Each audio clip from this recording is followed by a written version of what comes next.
n'olwekyo nafuutuse ku kitanda nenzija nsobole okulayira ate immediate nsobole okubeera nga nzirayo for further medication. So abasawo nadde nzija bampadde obukwakkulizo. Okusooka bangambye nti sina kwogera nnyo, nakwogera kitini ate nga saagala kumenya mateeka g'abasawo. So nembanga olumala okulayira immediate ate nga nzirayo, then maaso awe naaba nteredde bulungi nja kukola press conference mbannyonnyola ebintu byonna nga ebyo byali bwe byatandika nga ndi ekitalya mu kkomera ewali bagange abali muabaka olanze namala personal assistant wa president waffe Robert Kyagulanyi Ssentamu naleka agenda kufa era bamukubikira teweewuunya kwegamba omanya ekiri ekitalya n'olwekyo byonna nja bbawa byonna ebyekitalya nga nteredde bulungi naye sofa saagala menya amateeka g'abasawo kubanga bangambye tukkirizibwa kwogera tukkirizibwa okukola kwogera nnyo so embeera eyo naye nga siri mu mbeera nnungi naye nga neebaza abantu bonna abambeereddewo Honorable Zaakoono abaddewo nnyo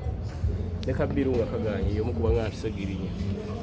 sente kaako sasula so kati simwebazamba mu byaz'amaanyi ate newe tuusa olwaleero naga nti mulwadde wange nina omutwala alayire era kati ndi wano olwokuba nti nze newcomer mu paliamenti y'eggwanga Uganda ate ye aluddeyo kati ye yajja okundaga nti okwata oti oweta oti wano abaddala bagalinnya bwe bati byemu yagenda binsomesa. Entebe y'omaaso gye wali weesoose tebagibanga bagituttedde entebe ejja gyogerako mu maaso ejja gyogerako mu maaso ekirala waddewo ebiyitingana nti obadde obayinga time olw'okuba mbu ebitabo tebiwera kaakati kino kye bayitaku mwenna mwalaba envaayo gye navaayo mu kkomera kasi nnungi nga nfa era nakati sinnatereera n'olwekyo ebigambo by'abantu naye tebijja tujja ku mulamwa kasa Katonda yansaasidde nemanga nyina waakayawula katono katusabe bonna banteredde nabo nja kuwagero bategeeza kiki ekyaliwo naki ekyangwawo. Abantu basinga beebuuza ddala ekituufu ekikulu ekisooka bwe bankwata ne bantwala mu kkomera bantwala ndi mulamu naye bwe natuuka ekitalya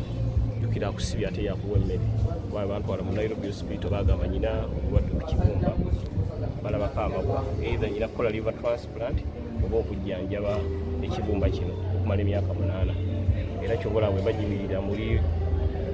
mpulira nga sitede bulungi naye olw'okuba nti abalonzi bange abannonda baagala okundaba nga ndi strong ensonga lwaki nyina okwekaka bamanye nti omuntu gwe balonda ne mu mbeera yonna oba yannaku oba yassanyu abeerawo newabanga alumwa asobola okuyimirira bwe bali naye nga bwe nkwazika mu mubiri gwange ne ngukuwa oyinza okugunziriza nonga omubiri gwembeera gyendimu bambi banganya okwogera obukale bubako eri abawagizi bo ab'ekawempe bategeeza nti kandayire nsireyo nzijanjabi bwenkomewo kiikirire era tujja kubaweereza nga NUP we twabagamba nti ffe tuli babaka banjawulo era mugenda kukiraba ku babaka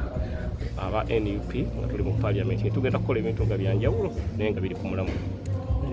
Bawiddeko nga basoma Ssegirinnya Muhammad Makerere kulwokuba wali omu kwaba alina okukola amannya gaafaanagana kale Honorable kimala dekaka ate abadde wankizo nnyo kale gyebaleko abantu abasinga bagenda kwebuuza bangi bonna abagidde ku kibiina kya NUP lwaki osazeewo okwolekera Honorable wabula tuli kimu ffenna tuli babaka ba palamenti abalonde era nga ssaawa zino nteekateeka yakulayira we mutusaliddeko tukyali muyingiridde privacy yaffe tukyali mu nteekateeka yakugenda kulayira era nga bwola nti nze zaake nzasembayo okulayira nze akiggala ate awo omala okukiggala bwe nti ate ne president mukolere naye akikole ki akigguuse. Abantu basinga bakyali bakyebuuza ani agenda okukiikirira NUP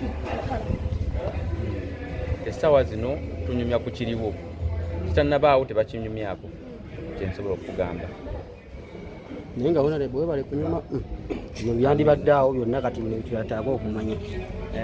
mwebale kunyuma Honorable nyumye katukwagaliza ebirungi byokka.